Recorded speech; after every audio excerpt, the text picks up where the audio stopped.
For today's conversation, we welcome in Shelton Police Chief Darrin Moody, also Kevin Hanson, Jail Chief, and Mason County Sheriff Casey Salisbury. Good morning, guys. Good morning. Morning. Nice to see everybody here as we are talking about an upcoming measure that's going to be on the primary ballot for folks. And this will be a little different than kind of normal voting procedures. You'll see it on the primary ballot in August, and it has a major impact for community safety and more. So, Sheriff, let's start with you, as we talked with you and Commissioner Schutte about this a couple weeks back.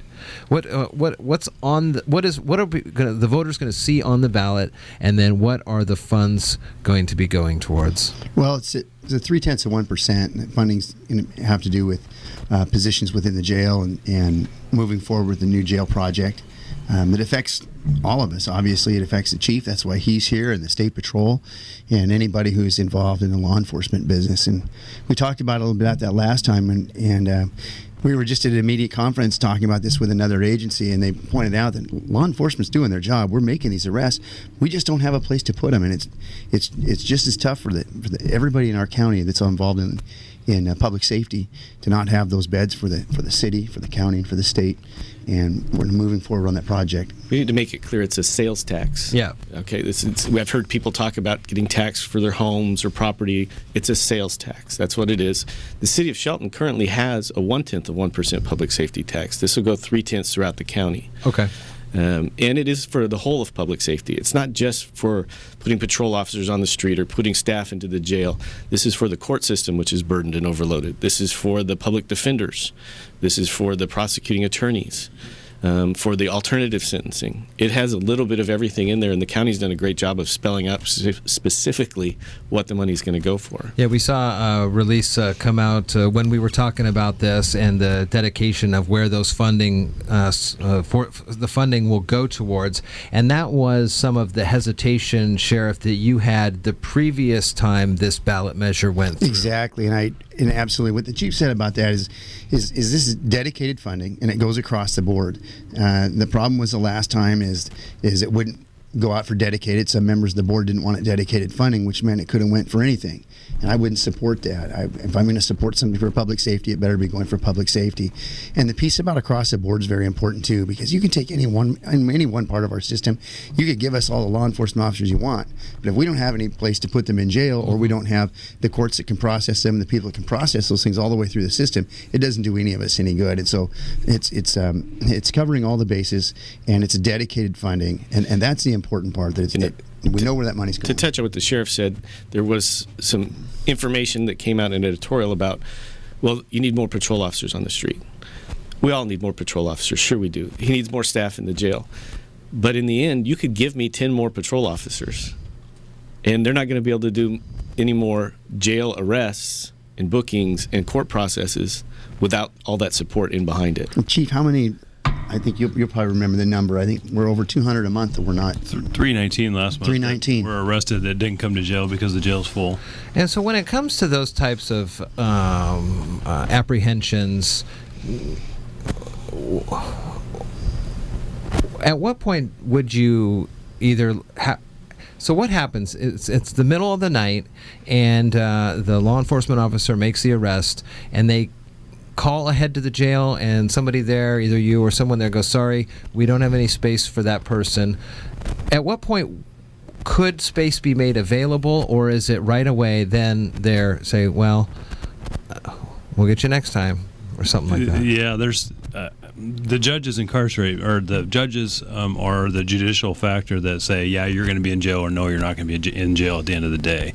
So when a judge tells the sheriff that he has to incarcerate somebody, we have to incarcerate. We just can't let him go. Sure. So the sheriff, once they're in the jail, has very little control over the population. And somebody said the other day, he said, well, how about if we give you another 10 staff? Could you increase the jail population? I said, no, you could give me 100 staff, right, and that doesn't make the walls any broader or give me more square footage. It is what it is. That jail is only so big. So a couple of years ago, we did, or the county did, what was called outsourcing. Yeah. And it's common throughout the state that, jails are getting full and using other jails that are not at capacity. We've explored jail options that are not at capacity to contract with. The hard part here is we're in such a hole in Mason County that it's a travel to go anywhere else. And in fact, Thurston and Lewis are in the same boat. I contacted them when we were having these discussions going, where are you at with your population? And theirs fluctuates up and down too, but they're saying we're pretty close to capacity. So part of this public safety tax addresses going back to some outsourcing, which is, was it 3 years ago? I think was the last time we outsourced. And, you could look at it also as a standpoint of these people aren't able to get through the court system and resolve their issues. It's not just about arresting people. Somebody gets a DUI, somebody gets a charge. They're having trouble getting into court to resolve their situation. Sure. You got, I think it was 595 is what we counted at the end of last year, 600 people that can't get in and have a failure to appear, but can't get an appointment to get into court to resolve their issues. So it's just that never-ending cycle, and this addresses some of that. Is there a dollar estimate of how much this is expected to bring in, and then once it comes in, how does it get diverted to different areas and stuff? Do we know that? There is dollar values broken down, and I'll let the chief go on those, but one of the things that is really neat about this, you might remember Thurston County 4 or 5 years ago, they built this giant jail. Yeah. And didn't staff it or have the funding to staff it, and it sat for a couple of years before they could even... 8 years. Okay, 8 years. Yeah.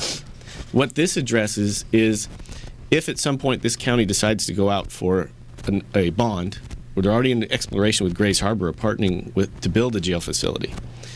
This money that can then be taken from the outsourcing that's being used now to fund that. Okay. So we're putting the funding mechanisms in place ahead of schedule, rather than build the Taj Mahal and then go, okay, how do we staff it? I know that's something that that's why I would not support it last time. Right. Because the sheriff that I work for, it's been a lot longer than a few years ago. That jail was being built when I was over there, and I've been here for 13 years now when that went into play. And the sheriff disagreed with it at the time, or was concerned about it, saying, listen, if you're not going to staff this across the board so we have the correct jail staffing and things, you're going to end up with something you can't use. And they continued to argue back with him. And when he retired, that jail was built, and then it sat there for that 8 years. And they couldn't use it because they didn't go forward and plan for that, and that's what this plan is done. Where in the past, why I did not support it was they hadn't thought about those kind of things here, and now that that's been brought forward and we're doing it the right direction, I'm confident that we're going to do the right thing with it for the right reasons. Where before it was just show me the money. Now it's dedicated funding for those criminal justice issues across the board so that the system can work together. One of the things that I'm wondering, maybe that's why Chief Hanson is here, is the majority of this funding going to go towards a new facility? Is that where the highest percentage is, or what are? I don't have I forgot the paper. I didn't bring the paper either, but I know that it's 3 cents on a dollar. Basically, is what the tax is going to equate to. Is 3 tenths. 3 tenths. So 3 cents on the dollar for every dollar that you spend buying something is where the money's going to come from. It's going to equate to a little over $1 million a year, and it's 1.3, I think. $450,000 of that is going to fund 6 new corrections deputies. 2 of those are going to take care of some transportation stuff when they open the new district court building down the street here, the old Olson's Furniture. Sure, yeah. And then the other 4 are going to basically refund. They're refunding the staff that we had to lay off a few years ago. But those staff will also be able to be transferred into a new facility so that we can take those 4 that we're doing without right now and count that towards the additional staff that we're going to need when we go to build a new jail. Okay.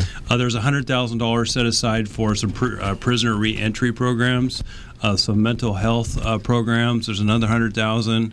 I don't remember. The prosecutor's going to get $100,000 or so. District court's going to get some. Superior Court and I don't remember what else. There was another. None of this money goes towards facilities. Sure. Oh, okay. That's where the bond comes in. Yes, that would be future. But where this comes into place, the support mechanism to have it in place for when that comes forward.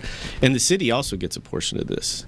So it's not, I've heard people say, well, no offense, Sheriff, I don't want to give the sheriff all this money. Right. Okay, it's not just the sheriff. It's the sheriff, the jail facilities, the courts, mental health, the city. So it can, and public safety overall. It's not just a cop funding. Yeah. The thing is behind this is that I've heard, we've actually spoke, Chief Bakken and I, and the superintendent of North Mason School District. There have been people talking about the competitiveness between the school issues and this, and it's really not. The point that I make to this is that it's great to have all these wonderful parks and really neat things going on in your community, but if they're just going to get torn up, there's going to be nobody there to hold people accountable when they come in and damage those nice things in your community. What's the point in going out and having all these other nice things if they're just going to continue with people in our community not respecting that because they're not being held accountable?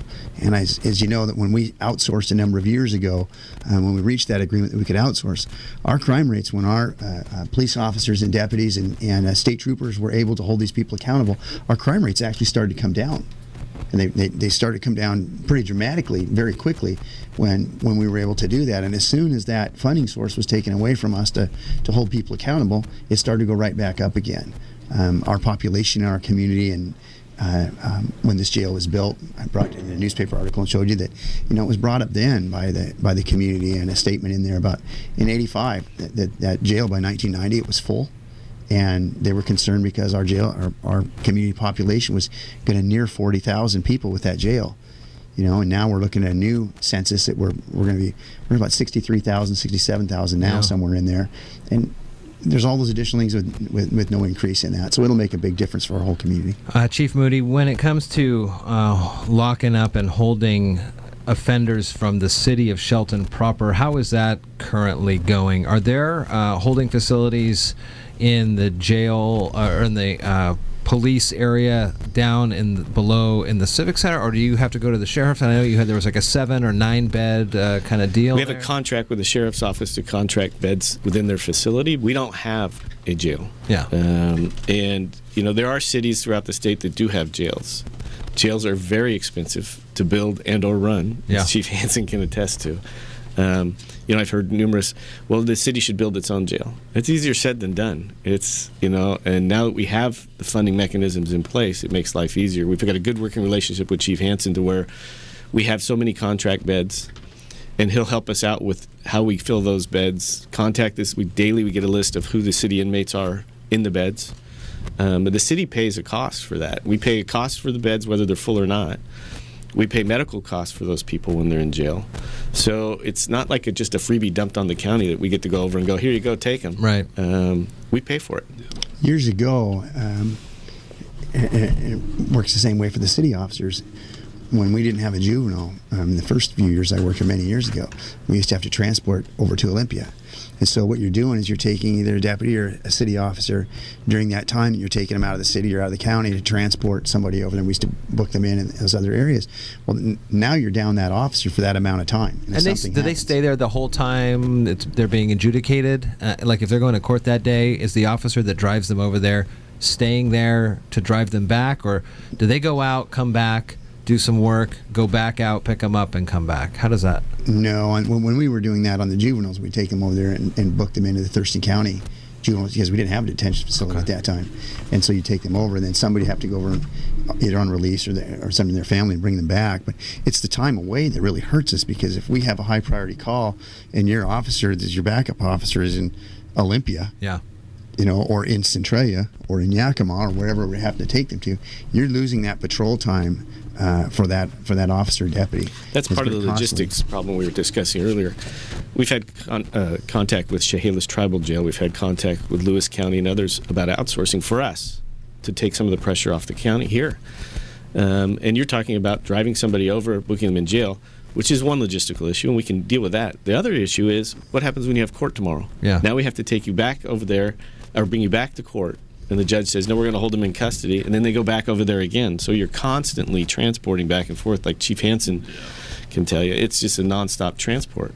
The other thing about this tax dollars, the proposed tax dollars, is that it's going to provide a little bit more outsourcing money for us.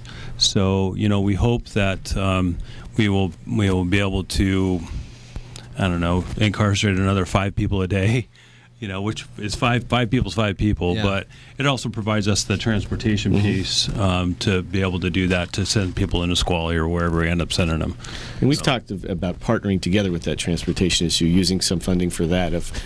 excuse me, does it have to be Mason County that transports, or can we partner with Mason County? So we're talking about all those different options as we move forward. You'll see it on your August primary ballot, so another great opportunity and reason to vote in the upcoming primary. This county-wide sales tax at 0.3% to help for criminal justice and a whole host of other issues underneath there. You can find information on the county's website. There. Okay, I believe they'll have it posted. Okay, we'll put the links as well. Chief Moody, Kevin, good to see you. Casey as well. Thank you. Thanks for coming in, guys.